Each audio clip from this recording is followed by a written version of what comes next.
Ya hanya untuk Indonesia, bukan untuk kami bangsa Aceh. Jadi kami sebagai bangsa Aceh tidak ada pemilu, tidak ada sangkut paut dengan pemilu Indonesia. Tanggal 16 Januari, saya waktu itu berada di dalam satu sidang atau satu forum dengan panglima-panglima wilayah di Barat Selatan. Pada waktu itu saya duduk rapat bermusyawarah tentang strategi dan tentang mengatur ekonomi dan politik negeri Aceh.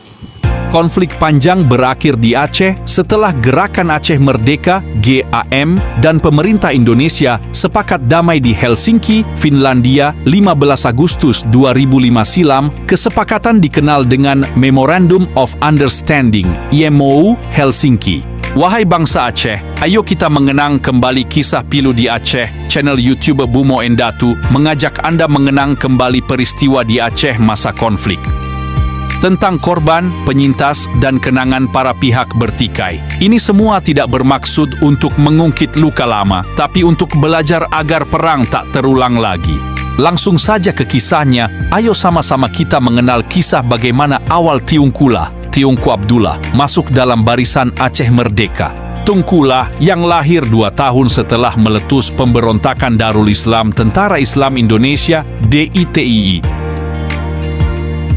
Aceh pimpinan Daud Burowe sangat mengidolakan Teungku Hasan di Tiro. Cucu Teungku Syik di Tiro itu banyak memberikan inspirasi baginya. Di beberapa kesempatan, Teungkulah selalu mengutip kata-kata yang pernah disampaikan Hasan Tiro itu. Seperti halnya Al-Mukarram Wali Negara pernah berkata, "While man powerless to change his past, he still the master of his future. Because his future is largely determined by his present intention and action." Kalau diartikan dalam bahasa Indonesia lebih kurangnya begini. Ketika seseorang tak berdaya mengubah masa lalunya, ia masih berkuasa atas masa depannya. Karena masa depannya ditentukan oleh niat dan tindakannya hari ini.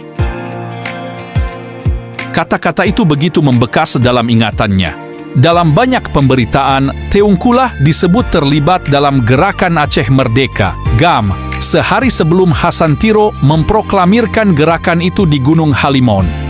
Adiknya, Fatimah, meyakini Teungkulah sudah terlibat di masa-masa awal persiapan. Tapi tahun 1976, Teungku sudah di dalam barisan, sebut Fatimah.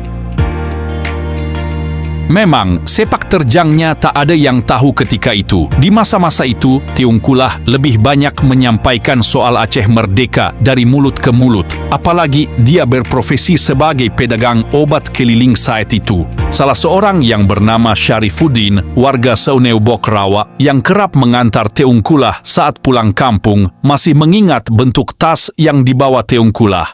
Warna tas Teungku agak merah, bentuknya persegi 4 dengan ketebalan sekitar sejengkal jari tangan orang dewasa, kenangnya. Di dalam tas itu bisa muat botol obat. Cara buka kuncinya harus ditekan secara bersama-sama di kedua sisi. Jamu yang sering dijual Teungkulah adalah jamu cap tupai. Hal lain yang diingat Syarifuddin adalah Teungkulah memiliki kemampuan karate. Di Alue Kuyuen, Peusangan, Teungkulah sering mengajari anak-anak bermain silat.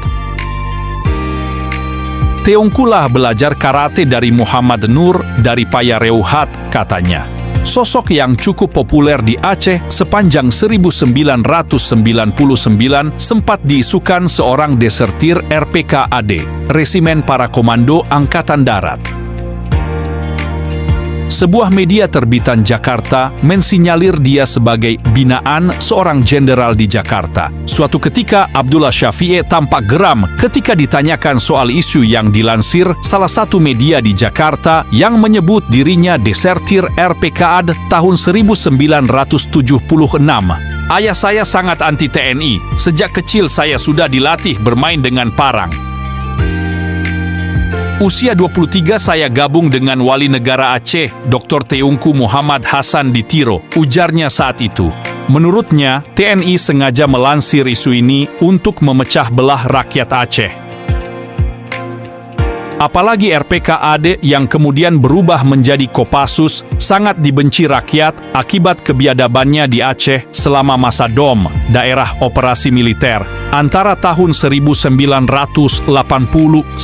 hingga 1998.